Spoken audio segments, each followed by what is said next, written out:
The story is about, I have to think about her name because she has two names. So she starts off as Elle Nugent. She's 22 years old. She looks out of her flat window one day because she hears a young woman crying out in the street, and she witnesses this young lady's phone being taken from her. And she's about to go down and help, and a car comes down the corner, and somebody says, "Get in, we'll chase after him." And so the young woman gets into the car. And my character Elle sees this and she thinks, oh my gosh, is this a knight in shining armor, or could this be something more sinister? Anyway, she's not able to prevent a crime happening, even though she phones the police. And she wants to avenge that crime. And to avenge that crime, she gets herself in all sorts of difficulties because she's 22 years old and she's very headstrong.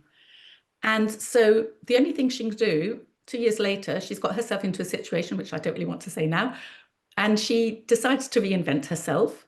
So she becomes Nell Masters, and she lives a very lonely life. She kind of disappears for 12 years. She doesn't have any friends. She just lies low. She doesn't want anybody to know who she is. She doesn't want anybody to know about her past. Therefore, she doesn't want friends because you always have, there's a kind of exchange with friends. You tell them things about your past and they tell you things about theirs. So she just wanted to live a quiet life. But then she becomes really lonely and she thinks, well, maybe I can allow myself to have one or two friends. And just as she's constructing this new life with a couple of friends in it, she meets Alex and she falls madly in love with Alex. So it's a fairly new relationship.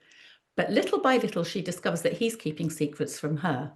And of course, she's keeping the massive secret from him about who she was.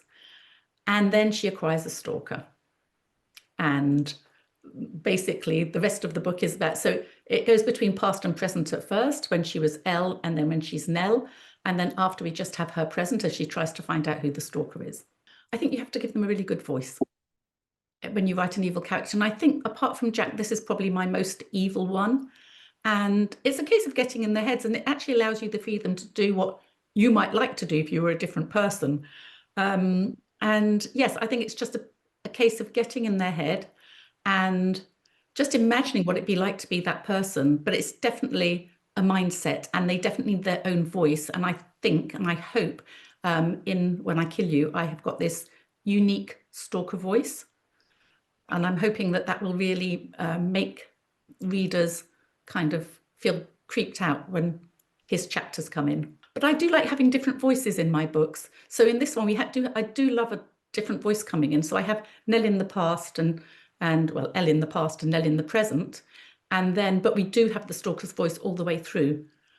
Every few chapters, there's something about the stalker to remind us about this danger.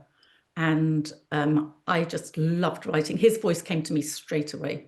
So basically, my stalker could be he, it could be a she. So my stalker is watching Nell, watching her, and he's fascinated by her. So normally, I think that the stalker would probably want to kill her quite quickly, but he becomes very fascinated by her and enjoys watching her, enjoys following her around.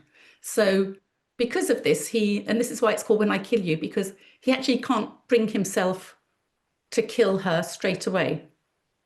And it's really giving too much away, I think, if I tell you. But anyway, I won't say too much, but I think he's got a very unique voice when he watches. And at the end of his chapters, he always finishes with When I Kill You.